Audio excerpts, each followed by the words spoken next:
یہ بدقسمتی ہے کہ سقوط ڈھاکہ کی یاد ایسے لمحات میں تازہ ہو رہی ہے کہ جب سقوط حلب کا ایک اور چرکہ امت کے دل پہ لگا۔ حلب شام کا تقریباً 4500 سال قبل مسیح سے آباد ایک شہر ہے۔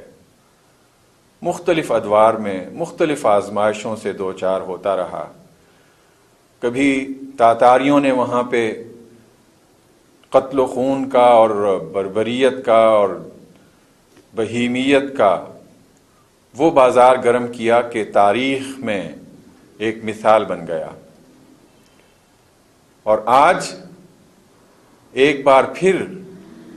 حلب ہی نہیں، پورا شام کھنڈر کا ایک ڈھیر بن گیا ہے۔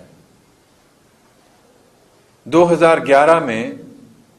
جب عالم عرب میں ڈکٹیٹرشپس کے خلاف ایک عوامی تحریک شروع ہوئی، تیونس اور پھر مصر اور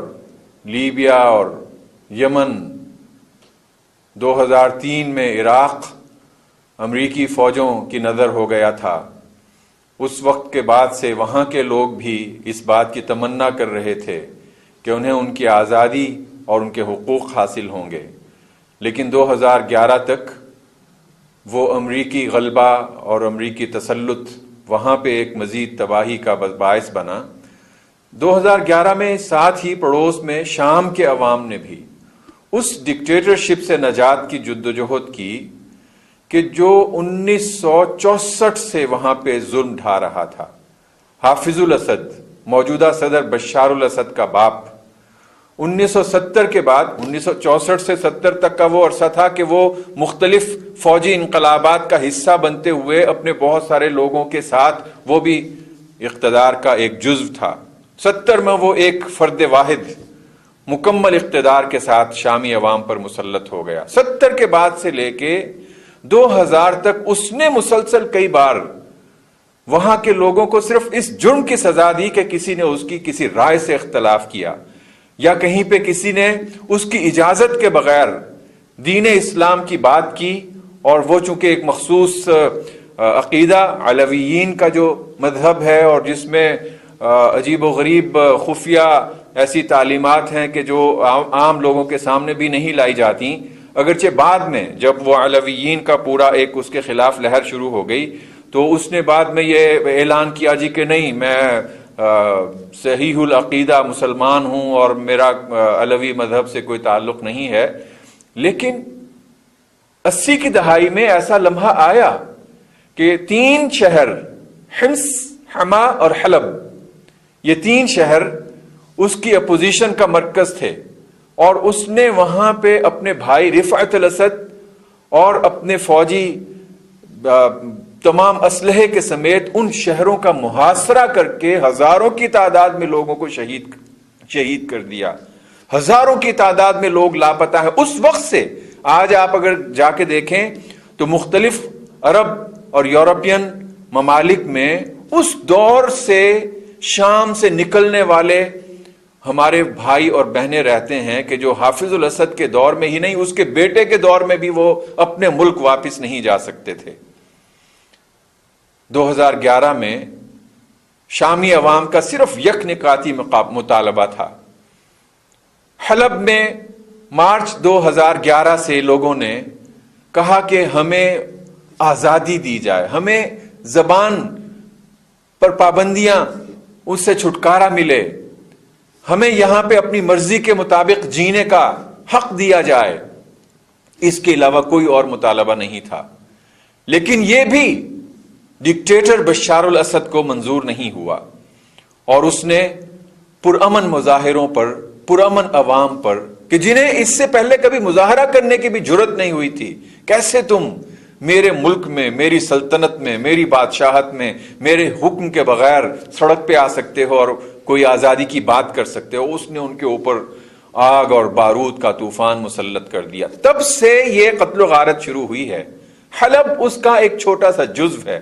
2012 میں لیکن حلب کے عوام نے جرت کا مظاہرہ کرتے ہوئے، اور چونکہ پورا شہر 4.4 ملین یعنی کہ 44 لاکھ کی آبادی پر مشتمل یہ شہر،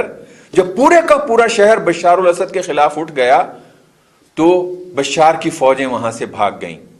اور اس وقت سے وہ کوشش کر رہا تھا کہ حلب کو دوبارہ حاصل کرے۔ بشار الاسد حلب ہی میں نہیں،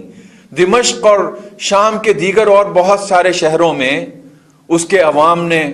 اس کا مقابلہ کیا، اس سے آزادی کی، اور جب اس نے خون اور قتل و غارت کا بازار گرم کر دیا تو اس کے بعد پھر عوام میں بھی، خود اس کی فوج سے لوگ اسے چھوڑ کر الگ ہو گئے، الجیش الحر کے نام سے، فری آرمی کے نام سے، خود اس کے بہت سینئر ترین اس کی کابینہ کے کئی لوگ وہ اس ڈکٹیٹر کا ساتھ چھوڑ کے وہ عوام کے ساتھ آ ملے۔ لیکن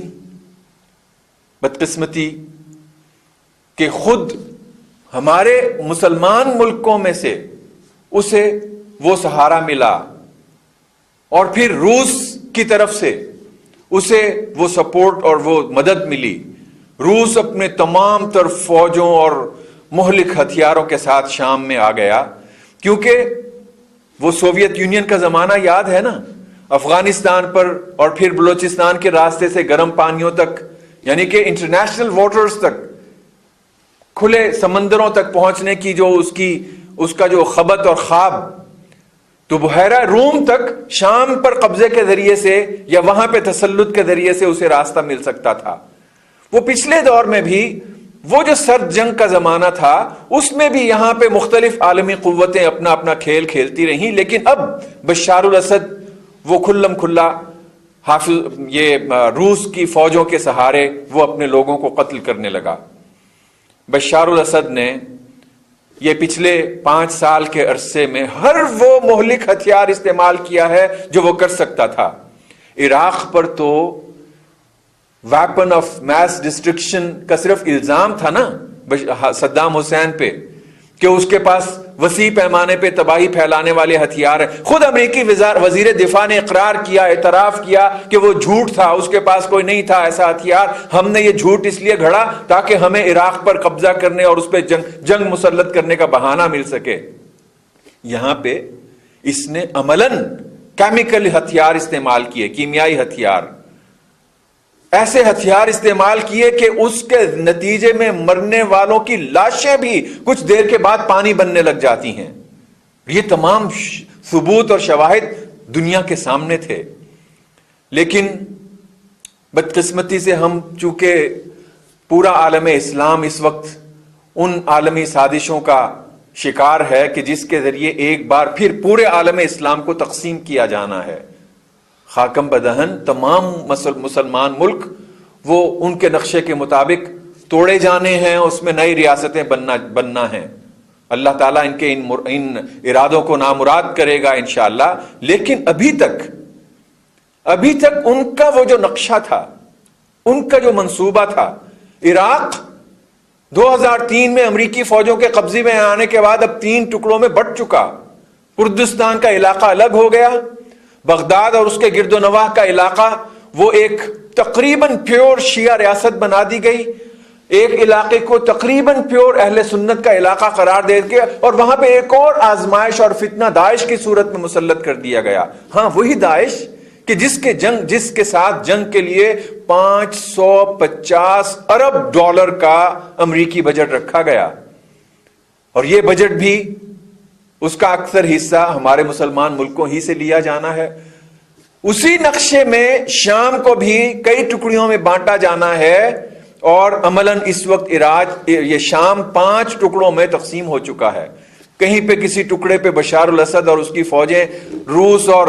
اپنے دیگر حلیفوں کے ساتھ اس کے مدد سے وہاں پہ قابض ہیں، کسی پہ داعش نے قبضہ کر رکھا ہے، کسی پہ جو لوگ بشار سے الگ ہوئے ہیں، جو شام کے عام مظلوم عوام ہیں، جنہیں افسوس یہ ہے کہ خود ہمارا پاکستانی میڈیا بھی باغی اور جنگجو اور پتہ نہیں کیا کیا نام دے رہا ہے، کہیں پہ وہ اپنی جان بچانے کی کوشش کر رہے ہیں، اور کہیں پہ مختلف گروہ وہاں پہ شام اور ترکی کے بارڈر پہ امریکہ کی کوشش تھی کہ ایک ایسا بفر سٹیٹ بنا دے، ایک ایسا علاقہ بنا دے کہ جہاں پہ کرد باغیوں کو بھی لا کے بٹھایا جائے،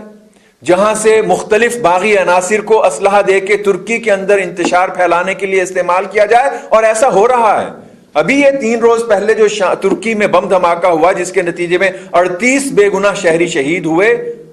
ترک انٹیلیجنس ایجنسیز اور تحقیقاتی اداروں نے پورے پروفز کے ساتھ اور اس بندے کے نام اور اس کی ویڈیو کلپنگ کے ساتھ یہ بتا دیا کہ یہ صاحب جو ہے شام سے آئے تھے، اور وہ وہی گروہ سے تعلق ہے کہ جو اپنے علاوہ باقی تمام لوگوں کو کافر قرار دیتا ہے۔ کافر قرار دینے کا مطلب یہ ہے کہ یہ مسلمان تو تھے، لیکن چونکہ ہماری بیعت نہیں کی گئی ہے اس لیے یہ مرتد ہو گئے ہیں، اور مرتد کی سزا موت ہے اور ان کو قتل کر دینا جائز ہے۔ میں یہ عرض کر رہا ہوں کہ شام کو اس طرح اس پورے عالمی ایجنڈے کے مطابق انتشار کا شکار کر دیا گیا۔ اب جو 2 روز پہلے حلب میں قیامت برپا ہوئی ہے، یہ کیا ہوا ہے؟ 2012 سے شامی فوجیں وہاں نہیں تھی، پچھلے کئی ماہ سے روس نے، بشار الاسد نے اور اس کے مددگاروں نے پورے شہر کا محاصرہ کر رکھا تھا۔ وہ جو 44 لاکھ کا شہر تھا وہاں اب چند لاکھ انہی کھنڈرات میں بیچارے عوام چھپے ہوئے تھے۔ بالآخر اس حصار کے بعد ان میں سے اکثریت کو قتل کر دیا گیا، اور باقی ماندہ جو خواتین اور بچے یا بوڑھے یا کچھ جو وہاں کے شہری بچے، انہوں نے ہتھیار ڈال دیے یا انہیں قید کر لیا گیا۔ ایسی ویڈیو کلپس ہیں، کم از کم میں تو انہیں دیکھتا نہیں ہوں، دیکھ نہیں پاتا۔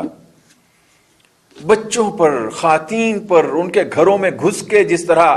تشدد کیا جا رہا ہے، اور پھر اس کی ویڈیوز بنا کے خود اسے میڈیا کے ذریعے سے عام کیا جا رہا ہے تاکہ ان کی ایک دہشت جو وہ تمام لوگوں پر قائم ہو جائے، جیسے وہ گردنیں کاٹنے والوں نے اسی دہشت کی خاطر وہ تمام ویڈیوز اور اس طرح کا پورا انتظام کیا۔ اور اس میں بھی وہ گلوبل رپورٹس سامنے ہیں کہ جس کے مطابق کتنے ملین ڈالرز کا بجٹ رکھا گیا اس طرح کی جیسے کسی ہالی ووڈ میں بننے والی موویز ہوں، قتل و غارت اور ذبح کرنے کی فلمیں بنانے کے لیے اور وہ لوگوں میں عام کرنے کے لیے۔ حلب ایک بار پھر یہاں پہ اسی موت کا ناچ وہاں پہ ناچا جا رہا ہے، اور جو بے گناہ شہری وہاں سے نکلنے کے لیے منتیں کر رہے ہیں انہیں نکلنے تک کی اجازت نہیں دی جا رہی ہے۔ اقوام متحدہ کی اس کی سرپرستی میں یا نگرانی میں کچھ قافلوں نے نکلنے کی کوشش کی تو بشار انتظامیہ نے حتیٰ کہ ایمبولنس تک کو بھی اپنی بمباری کا نشانہ بنایا۔ ترکی نے اس موقع پہ کوشش کی ایک بار پھر، چونکہ ترکی کئی حوالوں سے وہاں پہ ایک مؤثر کردار ادا کر رہا ہے۔ ایک تو تقریباً 45 لاکھ یعنی کہ 4.5 ملین سے زائد شامی مہاجرین وہاں ترکی میں مکمل عزت کے ساتھ پناہ لیے ہوئے ہیں۔ مکمل ان کا جو بجٹ ہے وہ خود حکومت ترکی نے اٹھایا ہے، کہیں کوئی عالمی ادارہ ان کی سپورٹ نہیں کر رہا ہے۔ ترکی نے وہ اپنی بارڈر پر ایسے لوگوں کو ایک کسی طرح کا سٹیٹ بنانے یا علاقے کو کاٹ دینے کے نقشے کو روکنے کے لیے باقاعدہ اپنی فوجیں بھی وہاں پہ اتاری، لیکن ترکی ظاہر ہے کہ ایک حد سے آگے نہیں بڑھ رہا اپنی فوجوں کے ساتھ، وگرنہ دشمن کی تو خواہش اور کوشش یہی ہے کہ جہاں پہ شام میں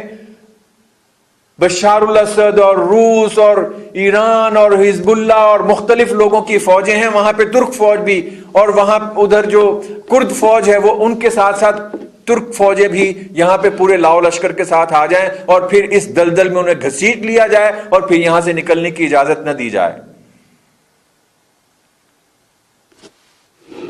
آپ کو یاد ہوگا شام کا ایک حصہ جولان، یا ہم یہاں پہ اردو میں گولان پڑھتے ہیں، گولان کی پہاڑیوں پر بھی اسی حافظ الاسد کے دور سے اسرائیل نے قبضہ کر رکھا ہے۔ حافظ الاسد نے اسرائیل کے خلاف فلسطینیوں اور فلسطین اور اس کارڈ کو بھی استعمال کیا اور لوگوں کو دھوکہ دینے کی کوشش کی۔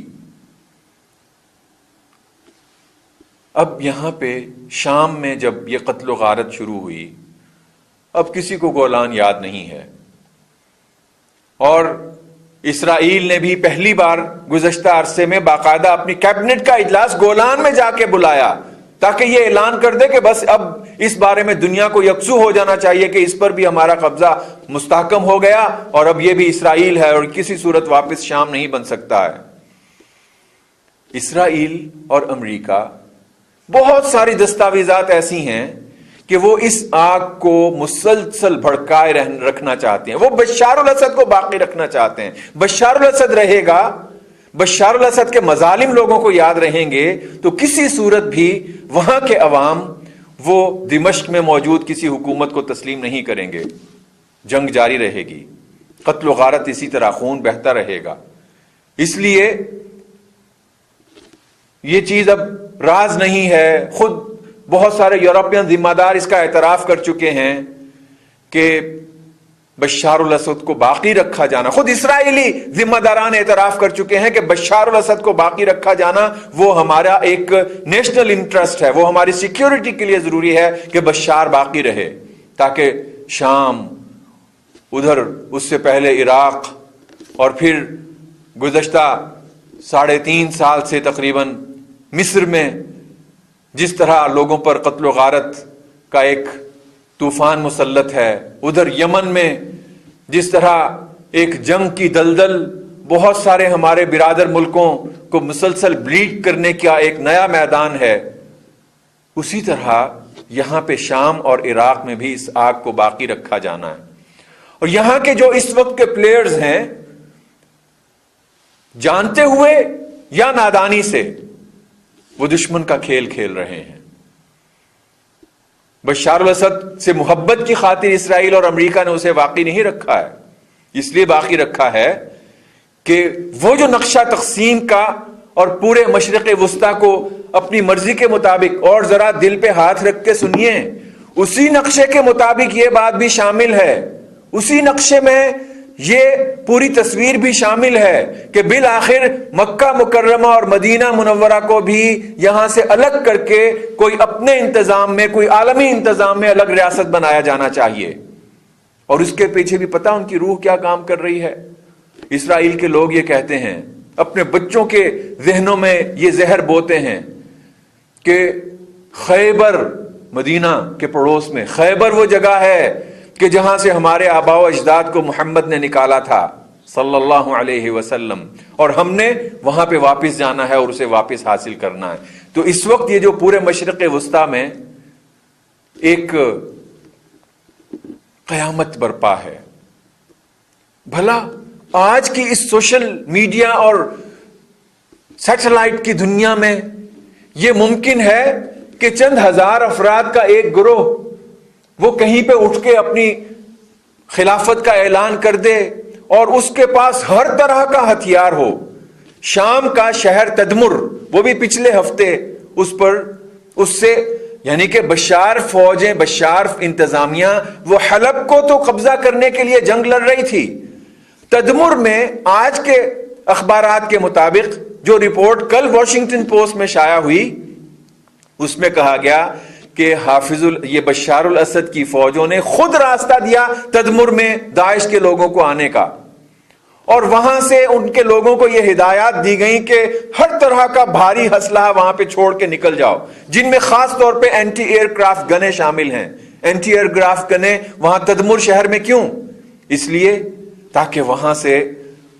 ترک فضائیہ کو ٹارگٹ کیا جا سکے، ترکی کو ایک تھریٹ کیا جا سکے۔ یہ پورا وہ نقشہ، اس میں امت مسلمہ کے لیے، ہم اہل اسلام کے لیے، ہم اہل پاکستان کے لیے صرف ایک راستہ ہے کہ ہم ہر ظلم کو مسترد کریں۔ وہ ظلم وہ بشار الاسد کرے یا اس کا کوئی بھی حامی کرے، ہمیں، یا وہ ظلم جو ہے وہ جنرل سیسی کرے یا حوثی باغی کریں، یا جس شخص پر بھی ظلم ہو رہا ہے، ہماری ہمدردیاں اس کے ساتھ ہونا چاہیے۔ ہمیں اس کے لیے اپنے اللہ سے دعا کرنا چاہیے، ہمیں اس کے خلاف لڑنے والوں کے لیے اس کے خلاف آواز اٹھانا چاہیے، ہمیں ظالم کے خلاف آواز اٹھانا چاہیے۔ کاش کہ حکومت پاکستان اپنے وقار اور اپنے مقام کو سمجھتے ہوئے، کاش کہ حکومت پاکستان اپنے مقام اور اپنے وقار کو سمجھتے ہوئے وہ پیش قدمی کرے، ترکی سے رابطہ کرے، دونوں ممالک مل کر پھر سعودی عرب اور ایران کو بھی اپنے ساتھ آن بورڈ لیں، اور پھر عالم اسلام کے یہ تمام ذمہ دار وہ اپنی آخرت اور اپنے کل کو پیش نظر رکھتے ہوئے اس آگ کو بجھانے کی کوشش کریں۔ اس آگ میں اب اس قتل و غارت اور ڈکٹیٹرشپ کی قوت کے علاوہ مذہبی جنگ کے اس کا تیل بھی چھڑکا جا رہا ہے۔ ہمیں ہر طرح کی نفرت کے اس کے شعلوں کو بجھاتے ہوئے اور ہمیں ہر طرح کی نفرتوں اور تقسیم کے منصوبوں کو ناکام کرتے ہوئے ہمیں ظلم کے خلاف آواز اٹھانا ہوگی۔ کل جمعۃ المبارک ہے، جمعے کے اجتماعات میں اس ظلم کو آشکار کرنا ہوگا، ان کے لیے دعائیں کرنا ہوں گی، لوگوں کو بتانا ہوگا کہ وہاں پہ کون کیوں ظلم کر رہا ہے، کیوں یہ بے گناہ قتل کیے جا رہے ہیں، کیونکہ بس ایک گناہ کے وہ غلام نہیں رہنا چاہتے۔ ہمیں اس کے خلاف اپنے میڈیا کے ذریعے سے، ہمیں ہر وسیلے سے اس کے خلاف آواز اٹھاتے رہنا چاہیے کہ کم از کم ہم اپنے رب کے دربار میں یہ کہہ سکیں کہ پروردگار ہم ظلم کے ساتھ نہیں تھے،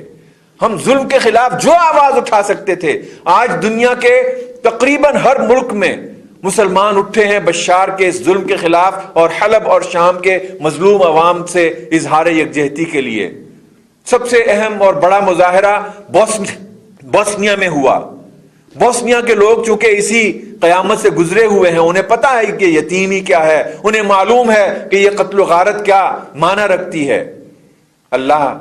ہمیں توفیق دے کہ کسی آزمائش سے دوچار ہونے سے پہلے ہم دوسروں کو مرتے ہوئے دیکھ کے اپنے گھروں میں سکون سے نہ سوئیں، بلکہ ہمارے دلوں میں